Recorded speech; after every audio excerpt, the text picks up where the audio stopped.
everybody. Welcome to the NextGen podcast, where we explore the next generation's perspectives on the future of business. This podcast is powered by Commercient Sync. Learn more about integrating your ERP and CRM today at commercient.com. So hi, everyone. I'm Victoria Jenkins. I'm the content specialist here at Commercient, and I'm a part of Gen Z, which makes me one of the youngest members of the Commercient team. And Noah? And I'm Noah Thomas. I'm the head of marketing here at Commercient, and I'm part of the millennial generation. And so today we're joined by Sangram Vajre. Yeah. Great. Co-founder at Terminus and host of the Top 50 Business Podcast, Flip My Funnel, which I have to say Noah got me into that. I've started listening to it. So yeah. And then you're also the Peak community host for emerging CMOs and the author of 2-time award-winning book, ABM is B2B. Noah swears by it. I read through it once, and even as someone who hasn't been in marketing for a while, I really enjoyed it as well. I'm glad to hear that. That's a huge compliment. Yeah, great. Yeah, thank you so much for being here. So, I mean, is there anything that we missed on that long list of things about you? Well, those are the most embarrassing moments for anybody on the other side when somebody is actually introducing you. But I think the part that has been very interesting for me is that I became more of an accidental evangelist of the whole ABM movement. So it was funny, somebody on my team at Terminus, on the sales team, they were introducing me for a strategy session, and they didn't even call me co-founder of Terminus. They say, hey, here's Sangram, he's the co-founder of ABM. And they just rolled through it, and that was just funniest thing for me. That's great. That's quite funny. Yeah, so I mean, that even leads to my first question. So how did you get into ABM? What inspired you to essentially just flip the funnel upside down? Like, what were the signs that needed to happen? Oh, wow. Well, let's go on the memory lane for five years ago.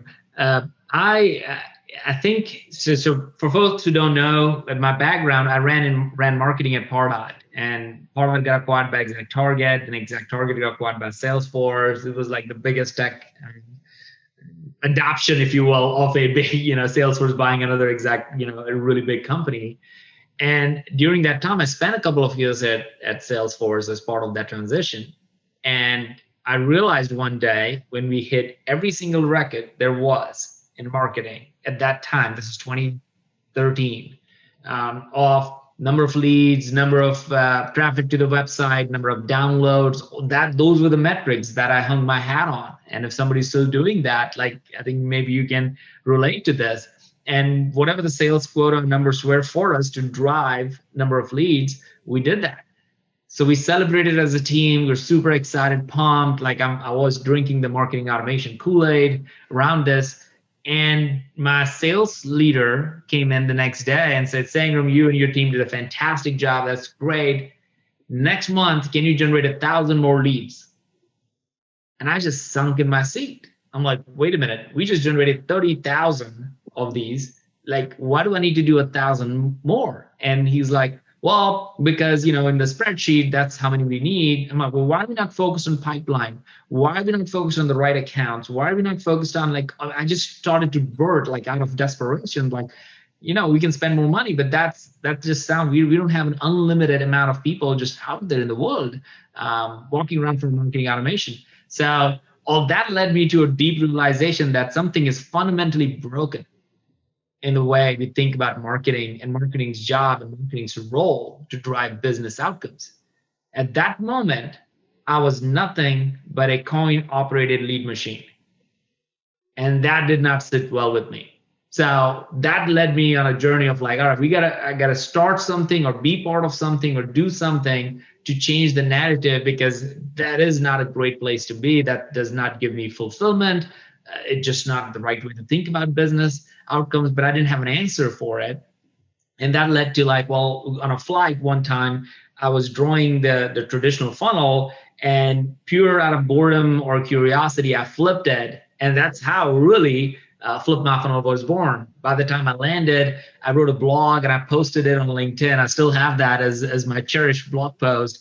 And a lot of people said, oh, that's really new and interesting way of looking at the funnel. It's upside down. Nobody really have seen the funnel that way before. But it does make sense, because if you go after the right accounts, you can drive the right kind of outcomes. So that led to the whole genesis of account-based. I wasn't even calling it account-based. I was just wanted to, for marketers, for me, really, I was solving a problem that I faced of a way to drive business and not drive a number that may not be related to the business outcome. Yeah. Wow, yeah, that's very cool. And one of the things when I read through your book was the 7 truths. So I actually make everyone on my marketing team go and read this book and read the 7 truths in here as part of their onboarding. I was just curious, out of these 7 truths, I know a lot of marketers, they're really resistant to tie in marketing and sales sometimes. Have you received any pushback on any of those truths? And what would you say is the one that maybe gets the most resistance? It's definitely the first one, where I pretty much say the value of marketing is defined by sales. Yeah. And I could literally see everybody's skin crawl and feel like, oh my God, like, wait a minute, I run content, or I do events, and I do design and graphics and demand. And the reality is that I don't know of many businesses where there's a marketing team in B2B and no sales team. But I can show you 1,000 businesses that has hit 10, 20, 50 million where they have a sales team and no marketing team. Yep. So when I started to explore that, it's like, wait a minute, the job, going back to the role of a marketer, I believe in B2B is to either incrementally or exponentially grow sales. If that's not what we're doing, and if you can't tie to it, you will end up in the position I ended up 8 years ago, where, okay, here's an arbitrary thing for you to drive, and you go drive to the wall. It does not really drive business outcomes, and that's a very shitty place to be. So that one I get the most pushback on, because it's almost like you hit by a brick and you're like trying to figure out, wait a minute, what just happened? And people start thinking about their self-identity and stuff. And I'm like, no, it's a role. That's your role. Your role is to drive business outcomes, to incrementally or exponentially grow sales. Now, that doesn't mean you're subservient to your sales team. What it means that you recognize that at the end of the quarter, like right now, we're recording this in October. So your organization, as a sales leader and a CEO, already knows where you're going to end up at the end of the year. They already know that. Your CFO already knows that. So, but if you go and ask around your marketing team, like, how many of you know where we're going to end up at the end of the year? Chances are they have no clue. And what that tells me is that marketing is not fully tied into sales yet. There's still a lot of room. The 20 accounts that you need to close between now and the end of the year are the 20 accounts the marketing team to be all over in order to drive business. And if that's not happening, and you're creating this net new accounts and expecting sales to follow up, and sales is like, well, I got stuff to do. They're not ignoring you. They're telling you that you're not helping me. My job is to close these accounts. Otherwise, I'm going to lose my job. So that gap is what really is the big issue. So I have always get pushback on that one. And I try to go through the examples like that. So another way to think about that is, if you look at when I started Terminus, I saw this, where when we report to board and when we report to investors, sales and marketing is actually one line item. Mm-hmm.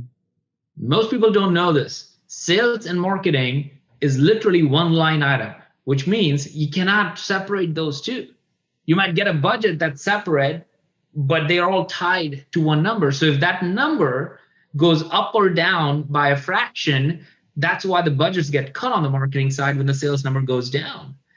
So it's tied. You're tied to the hip. You like it or not, you want it or not, you wish or not, but it's just the truth. So it's undisputable. So if that's happening, then it's just a matter of you getting behind it. So it's a long-winded way of saying that is literally the number one reason I still get pushback from marketers saying, well, I think I do much more than that. Yeah. And that, to me, that's one of the reasons why I love the book, because I read that first line and I went, ooh, I know that's going to make a lot of people that are traditional marketers really angry. But that's one of the things that I love the most about the approach, because by putting your marketing team in the context of those high value accounts, they create better content. They understand the customer's problems more, and they start moving forward on better marketing, better content, better event strategies, and all of those things once they understand and get more ingrained into the sales process almost. So that was one of the things that I really liked about your book.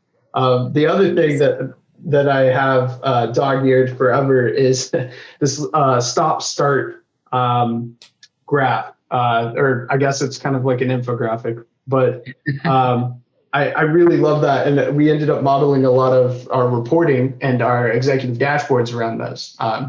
Start measuring more engagement and start looking at visitors. Can you tell me like what brought about kind of that insight? Most of our users or most of our listeners are younger people starting to emerge in the business, whether they're millennials or even younger, Victoria's age, getting started in business. How can you really take some of these lessons in ABM and apply them to your organization, and why those metrics? That's a great question. I think the one thing that we can never buy back, we all know, is time. So that part is so critical for everybody to realize that every one of us, Michael Jordan, Beyonce, we all have the same amount of time, but somehow, somewhere, things got separate. Well, why? Well, because one can't shoot hoops like Michael Jordan or dance like Beyonce, but it also the fact that they have put the time in it and they actually probably stopped doing certain things in order to do something, to create space for something. So in a marketing world, if you still are doing 3 blog posts a week, 2 webinars a month, and 5 ebooks a quarter, and 3, if you go through those menu of options saying, I got to do all these things, you're never going to have time to get strategic. You're never going to have time to reimagine what it is. So what I ask a lot of times is just literally, what will happen? Let's just take an example. And I've asked this in events where I spoke, is that how many of you send newsletters? And everybody in the room, 1,000 of them will raise their hand. And then I'll ask, okay, what will happen if you don't send your next newsletter? Will anybody cry? Will anybody email you back and tell you hey, I've been waiting, it's 9 a.m. and your email hasn't come through me? Is any of that stuff will happen? And the answer of that one, which in most cases is that no, they probably are grateful and have no idea that email actually even comes at that time, then that's an activity that you need to immediately stop and focus, because that newsletter is taking and killing your time. So as a young professional, or no matter what your age is I think that we all have a limited time. So if you cannot prioritize, it was going to be really, really hard. But the challenge with prioritization is that you can get overwhelmed with all the things you need to do. So stopping is a very important part of starting something new.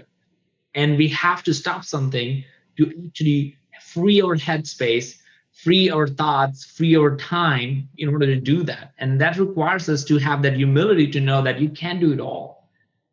You just can't. So there's that focus is really hard. So I stopped measuring leads in marketing. I stopped measuring those vanity metrics. And as soon as I stopped doing that, I started obsessing on that. As soon as you stop obsessing on it, I'm not even thinking about it. Now I'm thinking of something else. I'm thinking about experiences. I'm thinking about how the 20 deals that the salesperson needs to close this quarter is going to help them actually get a bigger paycheck and as a business have a bigger outcome. It changes the outcome for the business. And if it changes the outcome for business, guess what? It changes the outcome for you and for me. So that I'm glad you brought that up. Very few people have brought that up now, is that stop and start is a very important fundamental of life.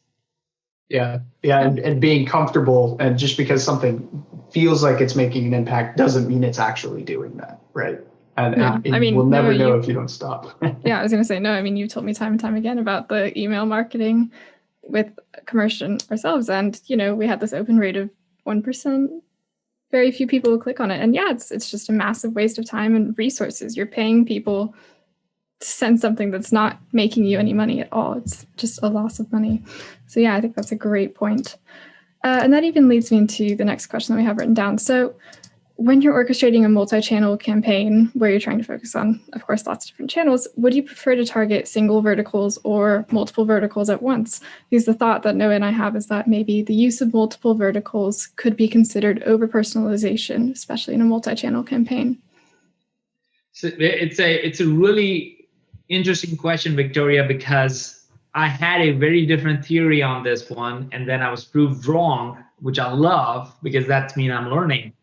We don't have all the answers all the time. So none of what we're saying here should be taken with a grain of salt. It should be taken with a grain of salt. So test everything that we're talking about here so you know it's working, because it may just work differently. There are people who said, oh, our newsletter drive business outcomes, and we go, like, great, you should do that. There's businesses like Morning Brew and others, the whole business is an email, so they should do that. So, but not 99% are not the same. So that's the case. On your specific thing, Victoria, what I learned was originally I thought, and Gartner and Forrester data proved, or at least stated, that the more layers of channels you have, the better it is. So the orchestrating multi-channel campaigns became a thing for all marketers, because they're like, okay, well, if we add 5 layers, the chances of us engaging with that account, according to a lot of those research, exponentially increases. So everybody started to do more of it. Well, when I looked at the data, that's absolutely not true, at least for the way it worked at our own company. What worked at our own company was, let's say you pick manufacturing as a vertical that you want to go after. And let's say you have 500 accounts that you want to go after in that. You don't need to do all these things to all 500 accounts. Why? Because those accounts, not all are going to be all ready to do everything. So what we have seen work has been, let's say for those 500 accounts, we could start with advertising as a simple way of getting in front of those accounts, the people in those accounts, and just surrounding with our message with them. And as soon as we see engagement in, let's say, the 20 accounts, then we add the next layer of sending a direct mail or an email from the salesperson. Then we add a next layer to invite them to a manufacturing only webinar program, because now those are the people who are engaged, so we know. So it's almost that the engagement, the channel experience grows with the engagement experience of those accounts. Initially, we tried the opposite, which is like, let's just send them all emails, let them send them all webinars, and let them send them all direct mail. And it was like a pressure because it had to work. If it didn't work, we just wasted time and money and all that stuff on all these accounts. But I got proven wrong by my team, Tori on my team, who actually then said, well, we don't need to do all this stuff. Let's just prioritize, and the accounts that show engagement, let's add new layers. And then the accounts that did not show engagement, try a new thing with them. So it was a very much of a ladder process, and it has shown phenomenal results for us. Okay, yeah, that's very cool. It's interesting to hear that it worked well for you guys. So essentially, it's just really intense personalization with each vertical specifically. Each vertical, yeah. I think especially in the COVID timeframe, we used to do big events and big things. And literally what we have seen is, let's just take manufacturing as an example again. We said, all right, instead of that, we're going to do a 15 to 20 people only webinar series. And we're going to only invite the people in that industry, and we'll tell them who people are coming in there. And we did that like for every industry that we're going after. Guess what? We have over 85 to 90% attendance rate for those, because there are only 20 people. They know that they're going to talk to their peers in their industry and talk about the challenge that they have. Guess what? The amount of time they would spend, typically it will be a 45-minute or so conversation with literally saying, here's the state of what's going on in the market, in your industry, and here's 1 or 2 questions. That's the format. And it's like everybody can then talk to each other. People would stay there for an hour and a half and go through like, hey, oh, that's interesting. Tell me how you're addressing that. Oh, I got the same challenge with my company and my CEO or in my market, and what are you doing? So we facilitated those conversation industry. They stayed there. We almost would have to cut it off and say, all right, guys, you can have one-on-one conversation now. We literally had to like push them out, which was never, ever as a marketer. Can you imagine saying that I need to push our customers or future customers away because, they're just talking too much or too long? Like that's what we had to do because we got so specific on the industry. Wow, that's really cool. And that even answers my next question was going to be about in the current, pandemic situation, recording this in October 2020. So it's a bit iffy right now.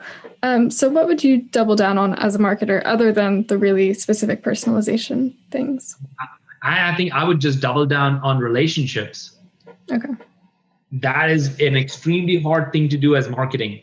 So what you're doing right now through this podcast, Like I recommend every organization to go and whatever your top accounts are, like start doing either podcasts, start doing something that will help you build relationships with these accounts, because you have to change and empathize with it, and wish we would be in this process all along, but we have not been. We have been in a scale everything, stretch everything world, right? And I Yeah. think it taught us that no, we are humans and we can't be stretched all the time. We can't be pulled apart all the time. So we need to find a way to build those. So I think right now more than ever, there's a great opportunity to build your own community around whatever problem you're trying to solve. People would jump into it because they want to be part of something right now, because they're all kind of almost locked up. So whatever we can do to double down, it would be either you create something that will create tremendous value at a relationship level,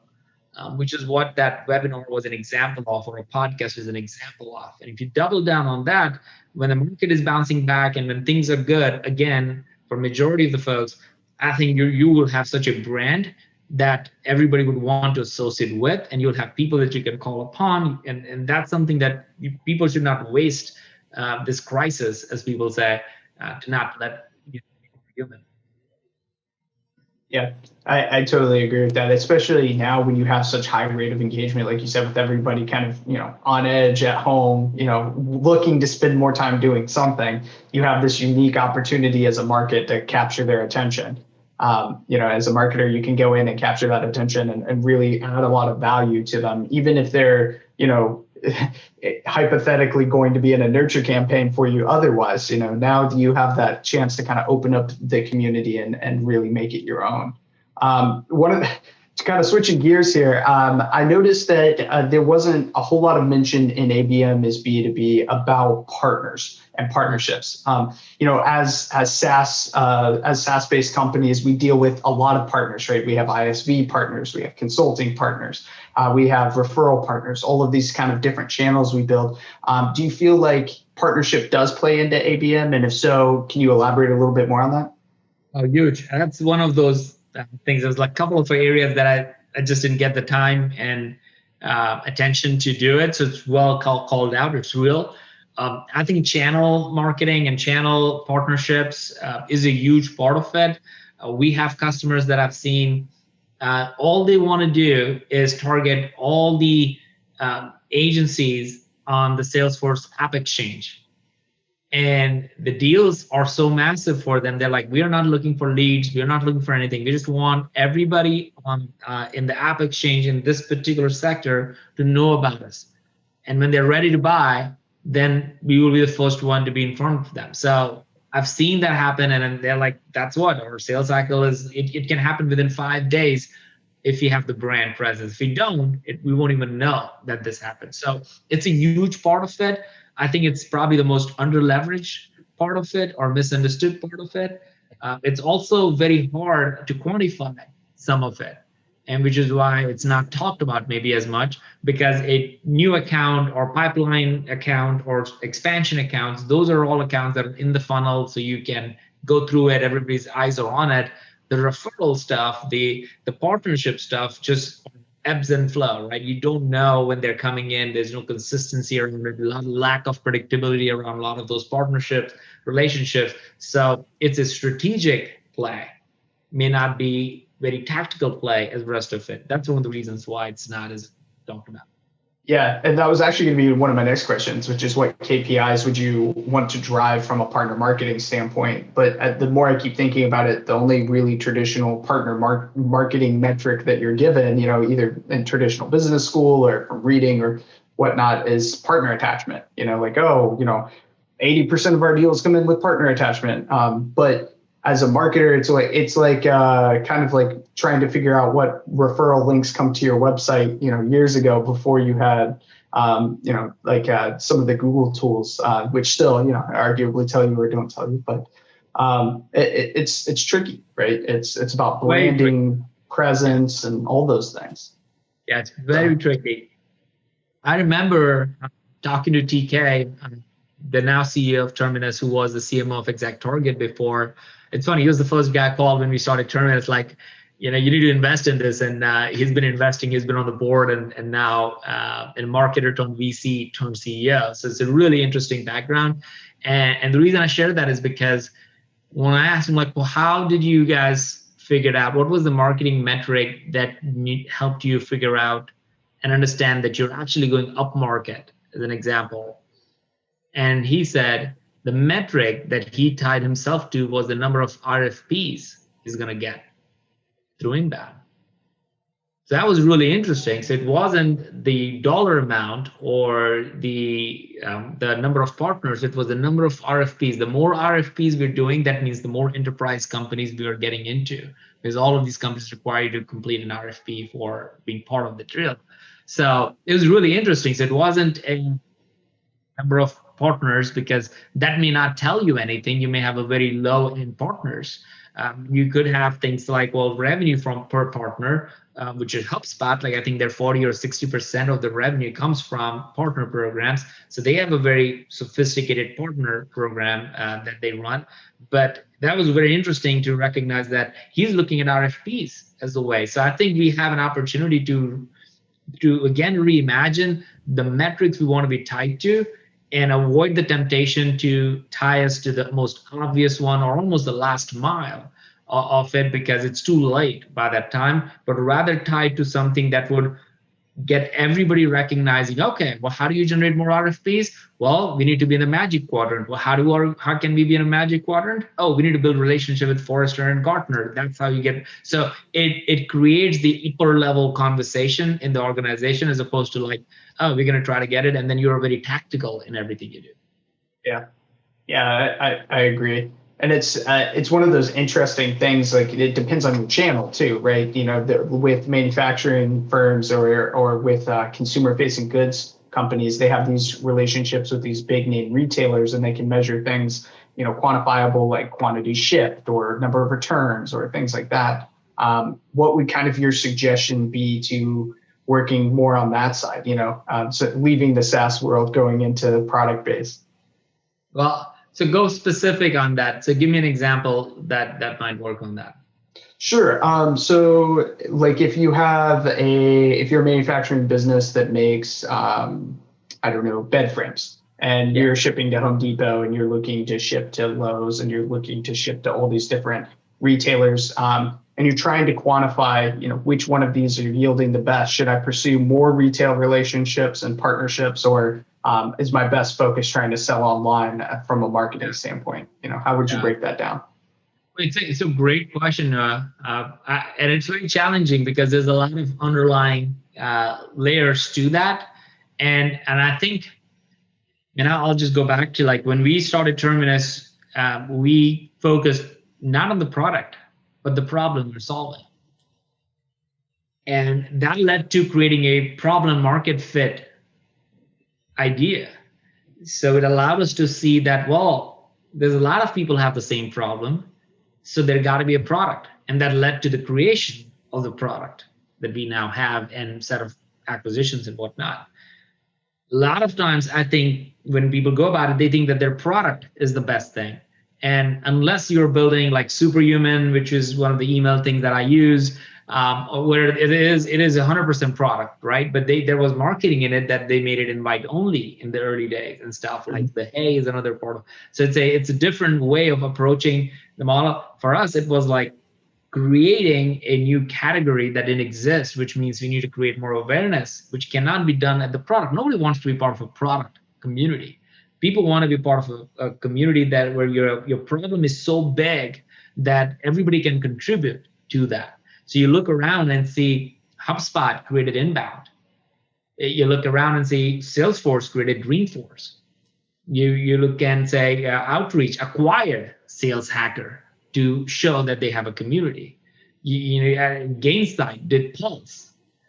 Think about Terminus did Flip My Funnel. Like, you start looking at it as like, well, the communities are all focused on the problem, and that's why they even called it different, as opposed to almost making it a user conference. So HubSpot, even today, has inbound, and inbound is separate than HubSpot's growth a conference that they do for users. And that actually happens at almost nobody even knows that that's happening unless you're a HubSpot customer. But the conference is big and massive for over 10 years. So it's a different mindset as you think about it and how go to market on that. Yeah, that's definitely a good way of answering that question. I really like that.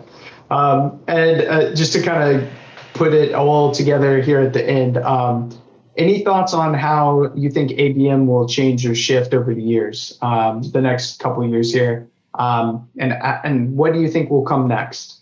I actually want to mention, I added this question last night after Noah and I had a long discussion about ABM and how essentially it's a paradigm for marketers right now, and it's just what works right now. So how do you think it will change, especially with the new sort of marketing that we're seeing coming out of COVID, the more personalized stuff that you talked about, and the more online businesses springing up?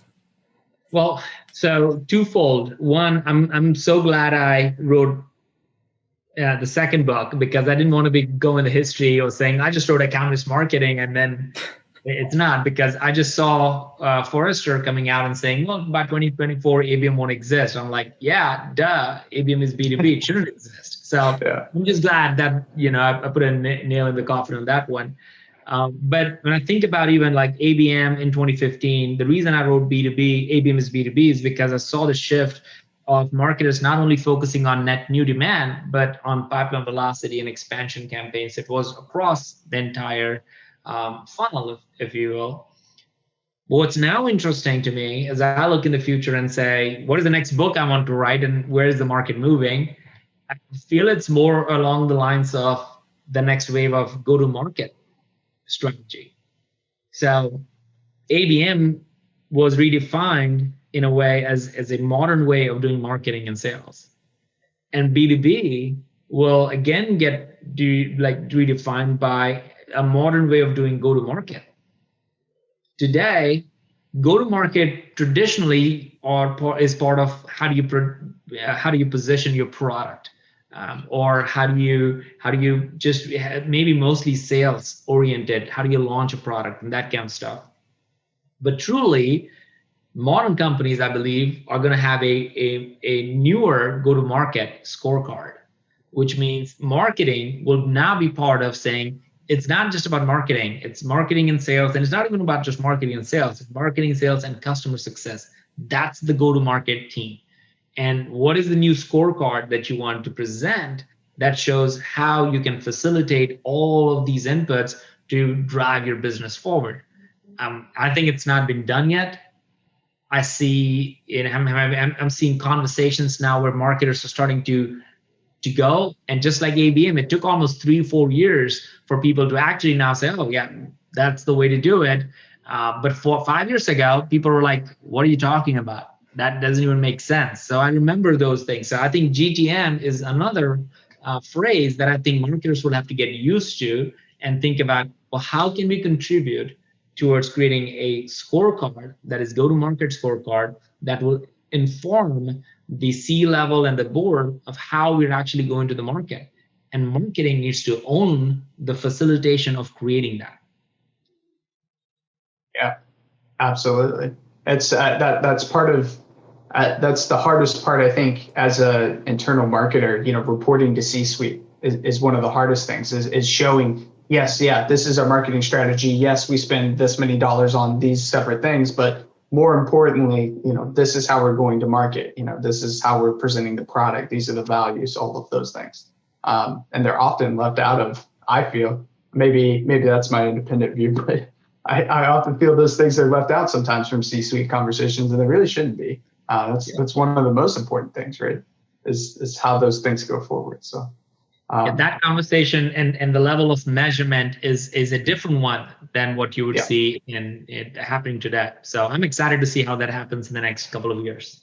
Yeah, definitely. Absolutely. That's part of the reason we do this podcast, is because, as not only strategies change, but as new business people join the market, and as the market progresses, buyer experience progresses, and the education level of buyers we've already seen over the years jump every year.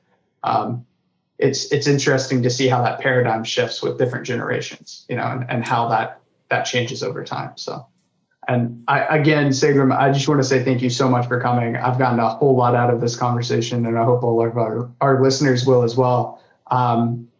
Where can you both having me on the show, Victoria and Noah? Yeah, thank you so much. And we mentioned some of your work at the beginning of the podcast, but where would you like people to go if they want to see more of your work today? Well, I mean, I've shared it before. Like, I started a group called Peak Community, so people can just join that group. And we do advanced jam sessions on ABM and whatnot. I'd love for you both to be part of it as well, because I think what's missing is the ongoing learning experience of it. So we have all these disparate ideas of like, well, maybe this is good, this is not. But until you have a peer group that can actually say, well, show me what you're doing. Oh, that's better than what I'm doing. And now you will be like, well, okay. So we just don't have that, I think, as marketers, a peer group where people can come together and just nerd out as marketers and not have the pressure of sales, not have the pressure of vendors, and just be that. So it'll be fun to have more people join that group and do it. Yeah, and I'll put the link to that in the show notes for any of the listeners listening. Awesome. Thank you. Yeah, and also, so if you're looking to integrate your ERP and CRM, you're in luck, because that's exactly what Commercient Sync does. So if you want to learn more about Commercient Sync, you can visit www.commercient.com. And don't forget to let your salesperson know that you have the promo code podcast5. That's podcast and the number 5, both of those in the show notes. Thanks for listening to the NextGen podcast, and don't forget to subscribe to the NextGen podcast so that you never miss an episode. You can find more NextGen podcast content available on all of Commercient's social media channels, and that's at Commercient. Thanks so much, everyone, for joining us, and we look for you to be here next week.